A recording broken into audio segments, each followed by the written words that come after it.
Good morning, अस्सलाम वालेकुम। Welcome to our channel personal paradise. उम्मीद है कि आप सब बिल्कुल ठीक होंगे और अल्लाह ताला की दी गई नेमतों का भरपूर तरीके से शुक्र अदा भी कर रहे होंगे। तो जनाब बग़ैर देर किए व्लॉग को स्टार्ट करते हैं। ये व्लॉग है फ्राइडे का और आतिफ साहब ने भी आज छुट्टी ले ली थी क्योंकि मेरी तबीयत काफ़ी अपसेट थी। तो फिर और आज काफ़ी सारे काम पेंडिंग भी थे जो आज ही करने थे, वो मैं आगे जाके बताऊंगी कि क्या क्या काम है। तो बस आपकी दुआएं भी चाहिए और आपकी सपोर्ट भी चाहिए और आपकी मोटिवेशन चाहिए। वो कैसे मिलेगी हमें कि आप हमारे चैनल को सब्सक्राइब करेंगे, हमारे वीडियो को लाइक एंड शेयर भी करें और बेल आइकॉन को भी दबाना बिल्कुल ना भूलिएगा ताकि हमारी हर वीडियो आपके पास जल्दी से पहुंच जाए और आप देखें और उसको लाइक एंड शेयर भी करें। और आपकी दी गई ऐसी मोटिवेशन से हम और भी अच्छे व्लॉग्स बना सकेंगे। अच्छा, तो जनाब मेरी तबीयत जरा अपसेट थी तो आतिफ साहब ने नाश्ता बनाया हम सब के लिए।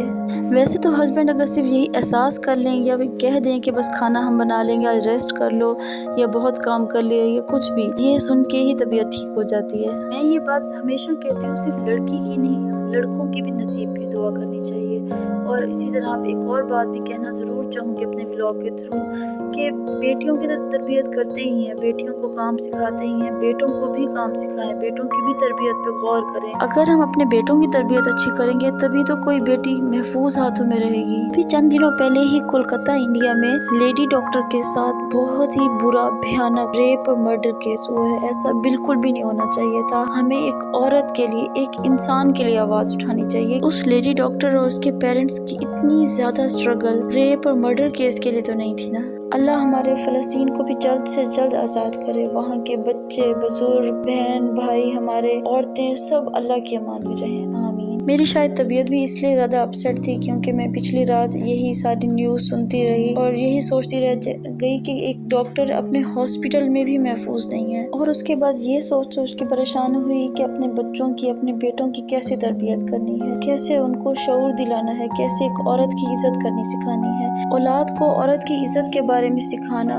मर्द ही सिखा सकता है। जैसे वो अपनी बीवी के साथ रहेगा, बेटे वहीं से ही सीखेंगे कि एक औरत की इज्जत क्या है। और तो और सिर्फ ये नहीं सिखाना कि घर की औरत की इज्जत कैसे करनी है, अपनी माँ की इज्जत कैसे करनी है, कि जो बीवी होगी उसकी इज्जत कैसे करनी है, उससे बढ़ के बाहर हर औरत की इज्जत कैसे करनी है, उसे रियल जेंटलमैन कैसे बनाना है। और ये तभी मुमकिन होगा जब एक औरत दूसरी औरत की दुश्मन नहीं बनेगी, अपने बेटे को शऊर और तमीज़ सिखाएगी, अपने साथ ही औरतों को सपोर्ट करेगी। और इस बात को जितनी जल्दी हम फीमेल समझ लेना उतना ही बेहतर होगा। अच्छा, मैं यहाँ पर आपको जल्दी से अपना एक सर्फ के लिए हैक शेयर करने लगी हूँ कि मैं सर्फ घर पे ही कैसे रेडी करती हूँ, क्योंकि अब हम बाइकआउट करते हैं सर्फ एक्सेल, ब्राइट, टोटल जो भी हैं इसराइली प्रोडक्ट से। तो मैं अब घर पे क्या करती हूँ कि मैं 1 kg एक्सप्रेस ले लेती हूँ और ½ kg सूफी ले लेती हूँ और कोई भी लोकल पाकिस्तानी ब्रांड, जैसे कि मैंने यहाँ पे लिया है नंबर 1।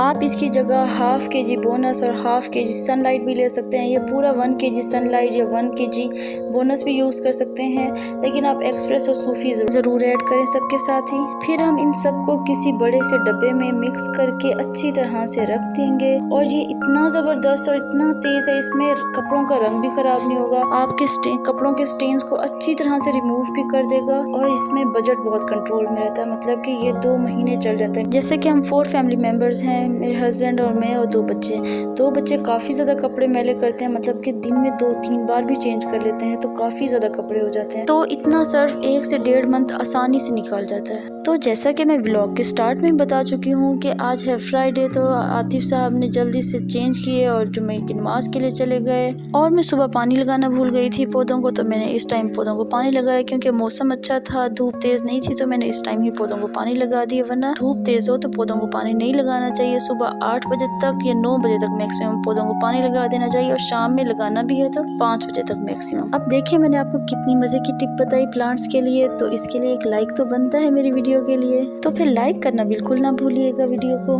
और उसके बाद मैंने जुम्मे की नमाज की तैयारी की और फिर ज़ोहर की नमाज अदा की और अल्लाह ताला से खूब सारी दुआएं भी की अपने लिए, आप सब के लिए। फिर उसके बाद मुझे देखा देखी मेरे बच्चे भी जल्दी से बाहर आ गए। उन्होंने कहा मम्मा आपने हमें अपने साथ नमाज नहीं पढ़ाई, तो उसके बाद हमने जाए नमाज बिछाई और दोनों भाइयों ने मिलकर नमाज अदा की और खूब सारी शरारतें भी की नमाज में। तो फिर इस बात में माशाल्लाह तो बनता है ना, तो माशाल्लाह लिखना बिल्कुल ना भूलिएगा कमेंट में। और हमेशा की तरह मैं आज भी यही बात करूंगी कि बच्चों की बेस अच्छी बनाए, तरबियत की बेस, स्टडीज़ की बेस अच्छी बननी चाहिए। बच्चों को मिसाल बन के दिखाएं, उनको नसीहत से ज़्यादा खुद मिसाल बन के दिखाएं। और बच्चे तो अपनी मस्ती में, खेल कूद में लगे हुए थे, शरारतें कर रहे थे। उसके बाद मैं किचन में गई और देखा गैस बिल्कुल भी नहीं थी। ये बहुत कम हुआ लाहौर में, मतलब कि थी सी बहुत, बिल्कुल हल्की हल्की टिमटिमा रही थी कि बस दूध ही बॉयल कर सकते थे। तो मैंने बच्चों को जल्दी से दोबारा चेंज करवाया और हमने वैसे भी बाहर जाना ही था, तो सोचा कि खाना भी बाहर से कुछ खा लेंगे हल्का फुल्का। तो फिर बस मैं जल्दी से बैग उठाया, बच्चों की कुछ ज़रूरी चीज़ें भी साथ उठा ली और उसके बाद हम घर से निकल पड़े। और हमारा दिल कर रहा था कुछ देसी फूड खाने को। तो सबसे पहला ऑप्शन तो हमारे पास एम्पोरियम था, जिसको हमने बिल्कुल स्किप कर दिया, क्योंकि ना तो पहले वहाँ पे जगह होती है बैठने की, ठीक है, फूड कोर्ट में, और दूसरा बर्तन बिल्कुल तमीज़ के नहीं होते, मतलब कि डिस्पोजेबल बर्तन होते हैं। मतलब कि हम पैसे लगा के खाना भी खा रहे हैं, तो हम खाना भी पहले खुद से लेके आए अपनी टेबल तक, और वो भी बिल्कुल ही डिस्पोजेबल बर्तन में। तो मुझे ये चीज़ बिल्कुल भी अच्छी नहीं लगती। सबकी अपनी सोच होती है, लेकिन हम लोग ऐसे ही सोचते हैं। तो हम जल्दी से आगे चले गए एम्पोरियम को स्किप करते हुए। अच्छा, अगर आप ऐसा सोचते हैं तो कमेंट में ज़रूर बताएं। आप भी अपनी राय बताएं कि ऐसा सही है कि नहीं।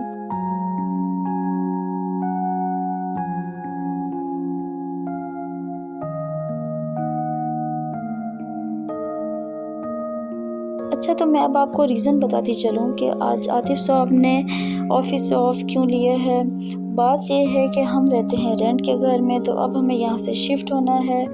और मैं इस बात पे इतनी अपसेट थी कि उफ़, रेंट पे रहने वालों की ज़िंदगी कितनी मुश्किल होती है ना। तो इस बात का दुख का अंदाज़ा सिर्फ़ और सिर्फ रेंट पे रहने वाले ही समझ सकते हैं। और बात ये है कि अभी हम शिफ्ट होते हैं और वहाँ पे उस घर को अपनी पसंद का बनाते हैं, और अभी वहाँ पे दिल लगना स्टार्ट हो ही रहा होता है कि वहाँ से जाने का टाइम आ जाता है। अच्छा, बहुत सारे लोग ऐसे होते हैं कि वो सोचते हैं कि ये रेंट का घर है, क्या इसको सजाना, डेकोरेट करना। तो मैं ऐसा बिल्कुल भी नहीं सोचती। जहाँ आप रह रहे होते हैं, जहाँ आप शिफ्ट हुए, वो आपका ही घर होता है फ़िलहाल, तो आप उसको जितना अच्छे से डेकोरेट करें उतना ही अच्छा है। हाँ, लेकिन दुख तब ज़्यादा होता है कि काश हम इतने प्लांट्स ना लगाते, इतना। अब इन प्लांट्स को कैसे छोड़ के जाएंगे, क्या चीज़ साथ जाएगी और क्या चीज़ वहाँ जाके ठीक ही रहेगी, खराब तो नहीं हो जाएगी। इस चीज़ का बड़ा दुख रहता है। तो मैं आपको यहाँ पे जल्दी से बताती चलूँ, हम आ जाए हैं PIA रोड पर नल्लीपुर, क्योंकि कुछ स्पाइसी सा बिरयानी टाइप खाने को दिल कर रहा है। तो हमने ऑर्डर किया नल्ली बिरयानी और साथ में मलाई टिक्का बोटी पुलाव। नल्ली बिरयानी में बिरयानी तो बहुत मज़े की थी, लेकिन नल्ली सही से बनी नहीं हुई थी, पकी नहीं हुई थी, बिल्कुल सख्त सी थी और बाहर भी नहीं निकल रही थी। लेकिन टिक्का मलाई बोटी पुलाव बहुत ही टेस्टी था, बहुत जूसी से थे, बहुत। टिक्का मलाई बोटी सिर्फ हमें ही पसंद नहीं, बच्चों को भी बहुत पसंद है। बच्चों ने भी खूब मज़े ले लेके खाए। और PIA रोड पे हो तो यहाँ पर ज़रूर आए, टिक्का मलाई बोटी पुलाव ज़रूर ट्राई करें, इनका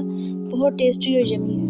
अच्छा, तो जनाब खाना भी खा लिया, अब हम बात करते हैं रेंट के घर पे रहने की वालों की। तो कितने ही अफसोस होता है ना जब आप वो घर छोड़ रहे होते हैं, जब आपने इतनी मोहब्बत से सजाया होता है, इतने प्यार से, और अपनी फुल मेहनत की होती है, और ये जानते हुए कि आपको ये घर छोड़ के जाना है। अभी तो ये शुक्र है कि मैं अपना फुल फर्नीचर, पूरा सामान नहीं उठा के आई हुई, तो बहुत ही मुश्किल हो जाती है एक जगह से दूसरी जगह शिफ्ट होना। और शुक्र है ये अक्लमंदी की आते हुए कि बस सिर्फ ज़रूरत का सामान लेके आए, तो ये आसानी हो जाती है अगर आप रेंट पे घर पे रह रहे हैं। बात का अल्लाह ताला से हमेशा शुक्र अदा करती हूँ कि अल्लाह ताला ने हमेशा आगे से आगे बढ़ाया है हमें अपनी ज़िंदगी में। कभी पिछले से कम लेवल पे नहीं लेके गए, हमेशा अगले ही लेवल पे हम गए हैं। यकीन करेंगे, जब हम लाहौर में शिफ्ट हुए थे तो वो सिर्फ 2 रूम्स का एक घर था, कोई सहन कुछ भी नहीं। हम थे ओपन एरिया के रहने वाले, तो घर भी खुले खुले। जब लाहौर में शिफ्ट हुई तो ये बहुत मुश्किल लगा था मुझे, लेकिन सब्र किया, अल्लाह ताला ने उसका फल भी दिया हमें। उसके बाद फिर हम ग्राउंड फ्लोर वाले घर में, जिसमें सहन भी था, मतलब कि वो घर खुला खुला था, लेकिन कुछ रीजंस की वजह से हमें वहाँ से शिफ्ट होना पड़ा। और फिर नेक्स्ट यहाँ पे हमारा लाहौर में तीसरा घर ये वाला है, तो ये भी बहुत अच्छा है, खुला खुला है, हमें फुल ऊपर छत भी दी हुई, नीचे गैराज, सब कुछ है। शुक्र अल्लाह का, अल्लाह ताला ने जिस हाल में भी रखा हुआ है, अल्लाह से आगे भी अच्छे की उम्मीद है। अल्लाह बहुत बड़ा है, तो अल्लाह ताला हमें एक दिन अपना घर भी यहाँ पे ज़रूर देगा। हम फुल अपनी मेहनत कर रहे हैं। जैसे जैसे बच्चे बड़े हो रहे हैं, तो मैंने अपनी स्टडीज़ भी दोबारा कंटिन्यू की हैं, व्लॉगिंग भी स्टार्ट कर दी है, फुल टाइम हाउसवाइफ भी हूँ। तो इस सब के लिए मुझे आपकी सपोर्ट भी चाहिए, मोटिवेशन भी चाहिए। आप मेरे चैनल को ज़्यादा से ज़्यादा आगे शेयर भी करें, ख़ुद भी सब्सक्राइब करें। आगे का सफ़र ज़िंदगी का वो भी हम आपके साथ शेयर करेंगे कि अब हम आगे कहाँ शिफ्ट होते हैं, कैसे टाइम आता है। अल्लाह ताला खैर खैरियत का टाइम लाए, हर किसी के लिए खुशियों वाला टाइम आए। कभी कभार इन छोटी छोटी परेशानियों से इंसान बहुत डिप्रेशन में भी जा रहा था, लेकिन एक बात ज़रूर याद रखें, आप अल्लाह ताला को भी बताएं कि अपनी परेशानी, लेकिन अपनी परेशानी के सामने डट के खड़े हो जाएं कि मेरा अल्लाह बहुत बड़ा है, मेरे अल्लाह ने मुझे हिम्मत बहुत दी है, मैं कभी भी थकने नहीं वाली, अल्लाह बस ना थकाए और बस अल्लाह का साथ ना छूटे कभी भी। तो आज का डे तबीयत की ख़राब होने की वजह से काफ़ी हेक्टिक होने वाला था, लेकिन हस्बैंड साहब ने काफ़ी ज़्यादा सपोर्ट किया, तो मुझे भी उनकी सपोर्ट बन के हर जगह उनके साथ चलना था, हर मौसम में, आंधी तूफान में। कहते हैं ना, हस्बैंड की वफा का तभी पता चलता है कि अगर बीवी बीमार हो, और औरत की वफा का तब पता चलता है जब मर्द को सपोर्ट चाहिए हो हर तरह की, तो औरत उसके साथ हर टाइम खड़ी रहे, हर मुश्किल टाइम में साथ हो। फिर एक ऐसा टाइम भी आया घर ढूंढते ढूंढते कि मौसम काफ़ी ख़राब हो गया, तो एक जगह रुक के हमने समोसे भी खाए और चाय भी पी। फिर जैसे ही मौसम ठीक हुआ तो हम अपना घर बनाने तक के सफ़र में अपने आर्जी घर को ढूंढने के लिए निकल पड़े फिर से। पर मैं आप सबसे भी पूरी उम्मीद है कि आप हमें भरपूर सपोर्ट करेंगे। उम्मीद है कि आपको आज का व्लॉग हमारा ज़रूर पसंद आएगा, तो इस जर्नी में हमारे साथ साथ रहिएगा। तो फिर मिलते हैं नेक्स्ट व्लॉग में, नेक्स्ट जर्नी के साथ। अपना ख्याल रखिएगा। अल्लाह हाफिज़।